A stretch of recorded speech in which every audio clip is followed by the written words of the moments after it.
Alors, je vais démarrer sur le syndrome de l'imposteur. C'est quelque chose qui est tellement courant, ce syndrome de l'imposteur. Le syndrome de l'imposteur a été mis à jour par 2 psychologues américaines, Pauline Clance et Suzanne Imes. Ce sont les premières à avoir parlé de ce syndrome de l'imposteur. Quoique aujourd'hui, elles ont déclaré ne plus être en phase avec ce terme de syndrome, parce que syndrome, ça pourrait faire penser à une maladie, quelque chose que l'on a presque malgré soi et qui pourrait peut-être être incurable. Alors que dans ce cas de l'imposture, il ne s'agit pas de ça. Bien évidemment qu'il ne s'agit pas d'une maladie, mais il s'agit d'un mécanisme psychologique. Un mécanisme psychologique. Comment est-ce qu'elles ont mis le doigt sur ce mécanisme psychologique, ces 2 psychologues?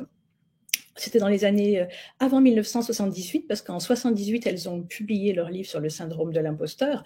Elles ont mené une enquête auprès de 150 femmes et elles ont constaté une distorsion flagrante entre ce que pensaient les collègues et ce que ressentaient ces femmes.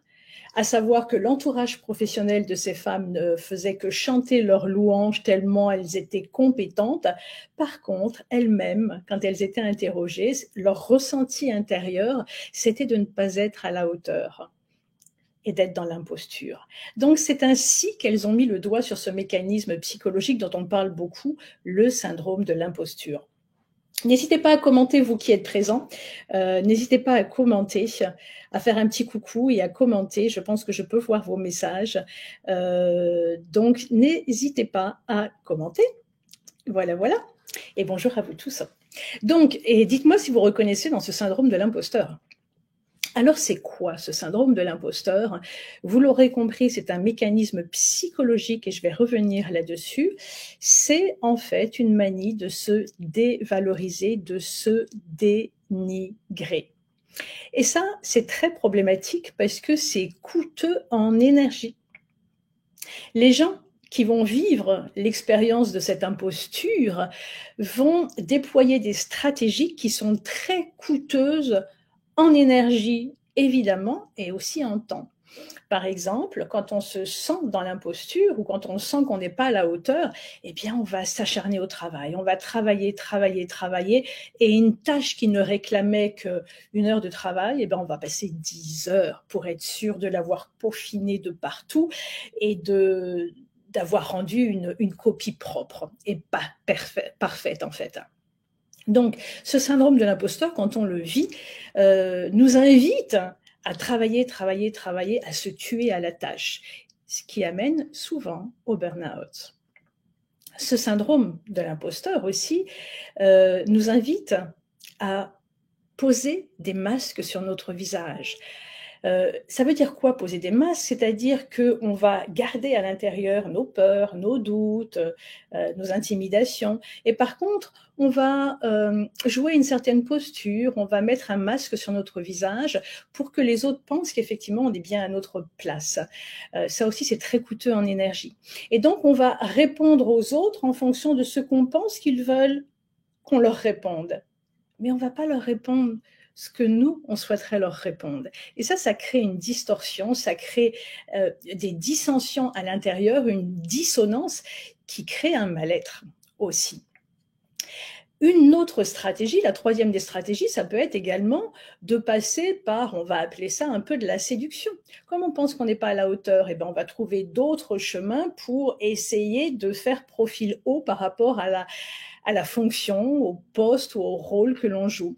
Et donc, on va essayer de faire plaisir et de faire plaisir aux autres. Ça, c'est aussi une des stratégies de ce syndrome de l'imposture. Alors, vous l'aurez compris, quand on vit ça, c'est désagréable, c'est coûteux en énergie, coûteux en temps, coûteux également en cohérence personnelle. Parce qu'on joue un rôle pour faire croire qu'on est à la hauteur. Ce qu'il faut comprendre, je vous ai parlé... Ah, bonjour, des commentaires. Bonjour Marie-Pierre. Sujet passionnant. Pourquoi j'ai eu envie de parler du syndrome de l'imposteur? C'est tellement fréquent. On dit grosso modo que 70% de la population est touchée par ce syndrome, femmes et hommes. Je reviendrai là-dessus, hein. Je pense que c'est beaucoup plus large que ça, en fait. Dans mes coachings, moi, ça fait plus de 16 ans que je coach des dirigeants, des personnalités ou autres, des cadres. Ce syndrome est très, très présent. Je reviendrai là-dessus tout à l'heure. La première chose par rapport au syndrome de l'imposteur, c'est de bien comprendre le mécanisme et de prendre conscience du mécanisme pour pouvoir s'en défaire. Arrêter d'être le jouet de ce mécanisme psychologique. Comment? Bonjour Myriam. Comment? Il faut comprendre que quand on ne se sent pas à la hauteur et quand on vit ce syndrome de l'imposture, c'est que nos ressentis, nos représentations, nos émotions émergent de nos peurs et pas de la réalité. Et c'est bien ça qu'il faut comprendre dans le syndrome de l'imposteur, c'est qu'il y a une vraie distorsion entre la réalité et notre façon de percevoir la réalité. À travers notre façon de percevoir la réalité vient de notre vécu, de notre histoire personnelle et souvent de notre vécu dans l'enfance. Donc c'est très important de comprendre que quand on vit, quand on subit ce syndrome de l'imposteur, il y a un décalage entre la réalité et notre ressenti de la réalité. Et ça, c'est un mécanisme psychologique qui provient souvent, presque tout le temps, d'une problématique de l'estime de soi. Et je peux vous dire que dans notre culture, dans notre pays, l'estime de soi est considérablement abîmée.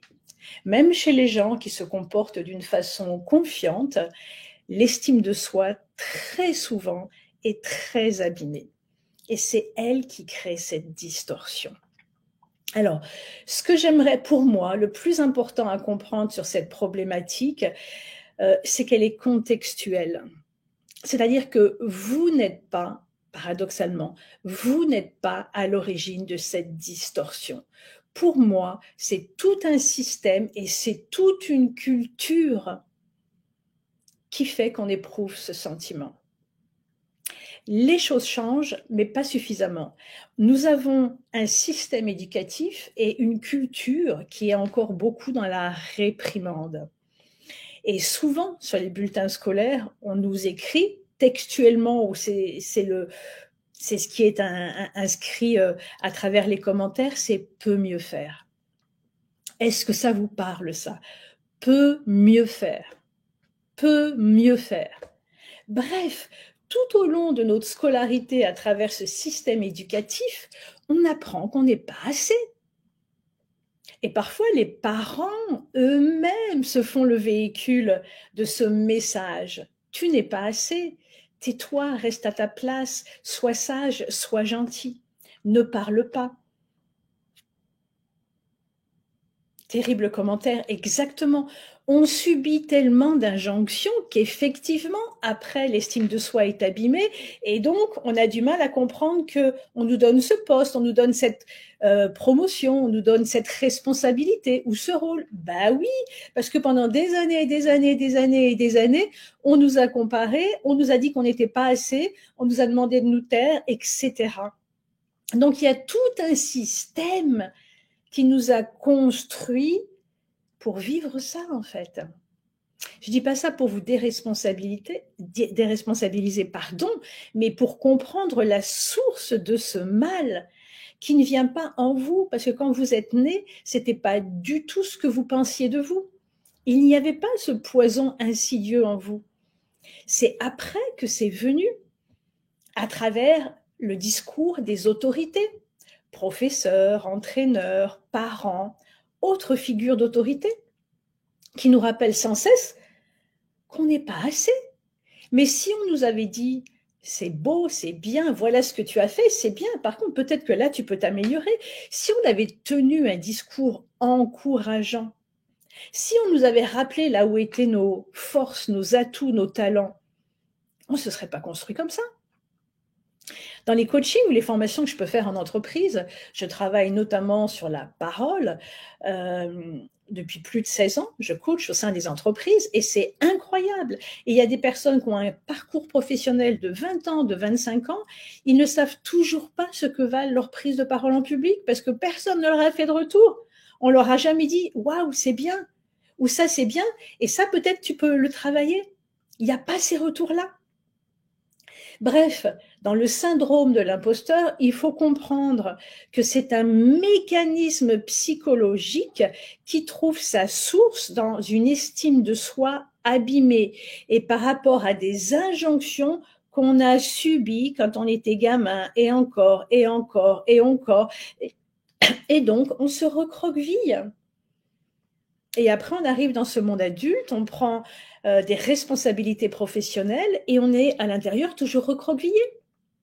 Et donc, on pense qu'on n'est pas à notre place, on pense qu'on n'est pas à la hauteur, on a peur de décevoir et on a peur d'aller à la rencontre des responsabilités qu'on nous donne. Marie-Pierre, comme c'est vrai, j'ai vu les annotations de l'instit de ma fille de 7 ans qui ne voit que le négatif et lui dit déjà « soigne ton écriture, mal fait ». Quelle tristesse de voir qu'il suffirait de valoriser l'enfant. Exactement. Moi, je rappelle souvent que un jour, l'un de mes enfants m'a ramené une copie. C'était 17 sur 20. Et sur 4 lignes était écrit en rouge tout ce qui n'allait pas. Comment voulez-vous qu'après on se construise d'une façon épanouie? Ben, c'est difficile. Sauf quand les parents ou d'autres figures d'autorité ont été là pour ramener de la nourriture psychologique, émotionnelle, intellectuelle, spirituelle à l'enfant. Et on valorisait l'enfant sur ses savoir-faire, sur ses compétences. Mais notre culture, aujourd'hui, elle est vraiment en déficit par rapport à ça. Donc, le fait qu'on ressente et que l'on vive ce syndrome de l'imposteur, bah, en fait, c'est assez naturel. Donc, il faut comprendre que ce n'est pas une problématique avec vous, ce n'est pas un manque de compétences, c'est tout un système qui s'est insinué dans votre fabrique intime et qui vous fait penser que vous n'êtes pas assez. Est-ce que ça fait sens pour vous, ça? Parce que c'est comme ça qu'on vit le syndrome de l'imposteur. C'est comme ça qu'il s'installe en nous. C'est pas nous qui l'avons créé de toutes pièces. C'est tout un système, c'est toute une culture qui fait qu'on s'est recroquevillé. Donc déjà, il faut comprendre la source de la difficulté. Partant de là, comment on fait pour le combattre? Eh bien, déjà, comprenez que ce n'est pas vous, c'est tout un système. Comment le combattre? Il faut comprendre que c'est un travail sur l'estime de soi. Il faut travailler son estime de soi. Donc ça, je ne vais pas le détailler. Peut-être qu'un jour, je ferai un live sur l'estime de soi pour travailler l'estime de soi. De toutes les façons, c'est essentiel de travailler l'estime de soi. Et puis, ce que j'ai envie de vous dire, c'est ne faites pas confiance à l'idée que vous avez de vous aujourd'hui, parce qu'elle n'est pas correcte. Par contre, faites davantage confiance à votre entourage. Et donc, le travail à faire pour commencer ce chemin de rectification de notre intériorité par rapport à nos compétences, parce que le syndrome de l'imposteur, c'est vraiment ça, c'est nous avons des compétences, nous avons nos pertinences, nous avons nos talents, mais nous les dénigrons, nous n'arrivons pas à les voir. Donc, comment faire? C'est comprendre tout ce mécanisme et après, aller glaner de l'information auprès de votre entourage. Dans votre milieu professionnel ou dans votre milieu personnel, posez des questions. En quoi tu me fais confiance? Qu'est-ce que tu aimes chez moi? Où est-ce que tu as vu? Où est-ce que tu reconnais mes talents? Où est-ce que j'ai des talents? Dans le milieu professionnel, quand vous intervenez, par exemple, vous faites une présentation, vous intervenez en réunion, allez glaner après le feedback, le retour de vos collègues, notamment ceux en qui vous avez confiance. Demandez-leur. Voilà, je suis intervenue, j'aimerais améliorer ma façon d'intervenir. Comment tu as trouvé mon intervention? Qu'est-ce qui t'a plu? Qu'est-ce que tu penses que je peux changer? Qu'est-ce que tu penses que je peux améliorer? L'idée, c'est de penser solution, c'est d'aller recueillir de l'information et, chemin faisant, de s'intéresser de moins en moins à nos ressentis qui sont en distorsion par rapport à la réalité.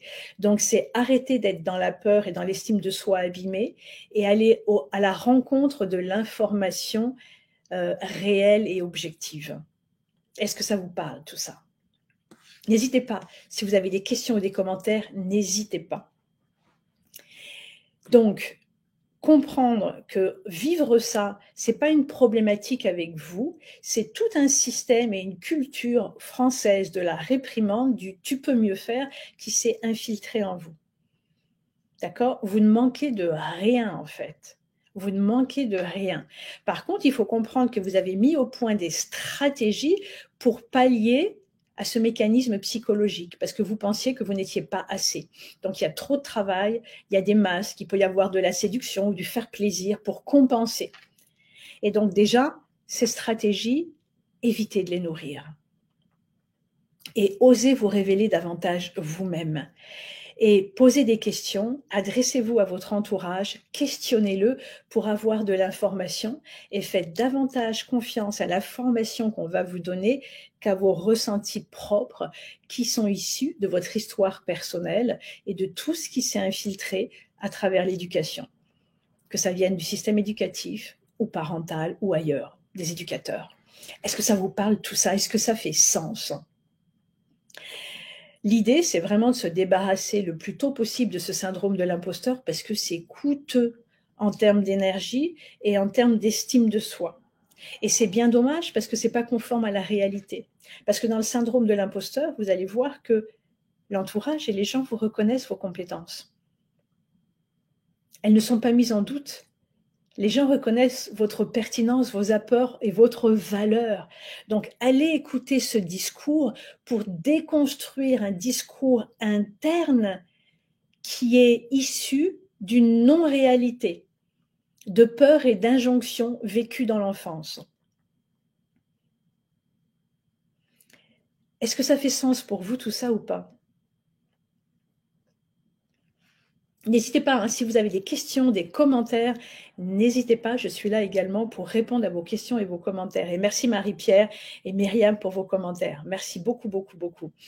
Donc, l'idée du live, c'est pas une masterclass, hein, donc c'est qu'il soit court, mais le plus important, c'est la prise de conscience que ce mécanisme n'est pas né de vos entrailles. Il est né d'un environnement qui vous a fait penser ça. Et donc, il y a une distorsion entre la réalité de vos compétences et de vos talents et votre ressenti par rapport à vos compétences. Quand on vit le syndrome de l'imposture, qu'est-ce qui se passe? On pense que nos succès professionnels sont dus à des causes extérieures. C'est telle personne qui m'a aidé, ce sont des circonstances, c'est la chance, etc. On ne se reconnaît pas ses propres mérites. Donc, ce qui peut être intéressant, justement, pour commencer à s'approprier ses mérites et ses compétences personnelles, c'est de lister aussi vos réussites dans la vie. Listez ce que vous avez réussi à faire. Et vous allez voir une liste de tous vos mérites qui vous appartiennent. Et déjà, ça permet de voir le plein du verre et non pas le vide. Donc, listez vos réussites et observez combien ça vient de vous. On a tendance à se juger durement, effectivement. Oui, mais ça, effectivement, et tout ça, ça vient de notre culture française, de la réprimande, d'appuyer sur ce qui fait mal, sur ce qui va pas, en fait. Plutôt que de montrer ce qui va, on va montrer ce qui va pas. Bah, fatalement qu'on pense qu'on n'est pas assez bon. Fatalement. On se construit en négatif plutôt que de se construire en positif. Donc, on n'a pas trop le choix que de ressentir ce syndrome de l'imposteur, en fait.